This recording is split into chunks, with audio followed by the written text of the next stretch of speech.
ভোটের আগে যে যে প্রতিশ্রুতি দিয়েছিলেন অর্জুন সিং, ভোটের জয় ও মন্ত্রিত্ব পাওয়ার পর সেই সব কথাই একে একে পালন করছেন। বন্ধ জুট মিল নতুনভাবে খোলা, জুট মিলে শ্রমিকদের কাজ দেওয়া, যেমন কথা তেমনি কাজ। এবার আরও এক উন্নয়নমূলক কাজে নিজের পরিচয় রাখলেন পরিবহন মন্ত্রী অর্জুন সিং।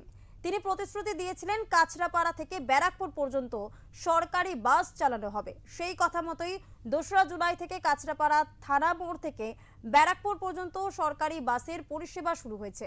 ইতিমধ্যেই অল্প সংখ্যক বাস চালানো হলেও তিনি কথা দিয়েছেন আগামীতে এই বাসের সংখ্যা আরও বাড়বে। এখনো পর্যন্ত সকালে 3টি বাস এবং বিকেলে 2টি বাস আপ ডাউন করছে।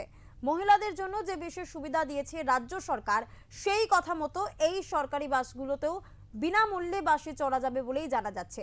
কাছড়াপাড়ার বিজেপি নেতা সন্তোষ রায় তিনি জানান, নির্বাচনের আগে বীজপুরের বিধায়ক সুদীপ্ত দাস জানিয়েছিলেন নির্বাচনে জয়লাভ করার পরে বীজপুর থেকে সরকারি বাস চালানো হবে এবং সেই কথা মতোই পরিবহন মন্ত্রী অর্জুন সিং সেই কথা রেখেছেন এবং সরকারি বাসের সূচনা করেছেন। এখান থেকে সকালবেলা একটা 7টা আছে, 8:30 আছে, আর তারপরে 11টা, 12:30 দুপুরবেলা। কত ঘন্টা পর পর হচ্ছে? তাহলে 1.5 ঘন্টা। 1.5 ঘন্টা পর পর হচ্ছে। আপাতত দুটো দেওয়া আছে বলে 1.5 ঘন্টা হচ্ছে, আরো গাড়ি বাড়লে এই টাইমটা আরো কমে যাবে। কোথায় কোথায় দাঁড়াচ্ছে?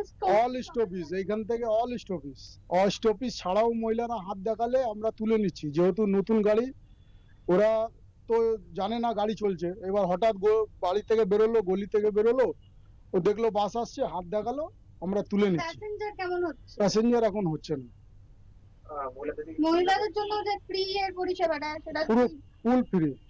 এটা আমরা আগেই বলেছিলাম, যখন ইলেকশন চলছিল তখন আমাদের বিধায়ক, মানে এখনকার বিধায়ক, সে বলেছিলেন যে আমরা জেতার পর আমরা এই বাস পরিষেবা কাস্টমার দিকে নিয়ে চালাবো।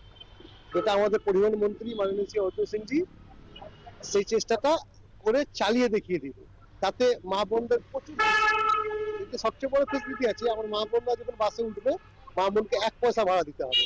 সে এখান থেকে ব্যারাকপুর অব্দি যাক, ব্যারাকপুর থেকে কাজটা করা আসুক, কোনো রকম কোনো ভাড়া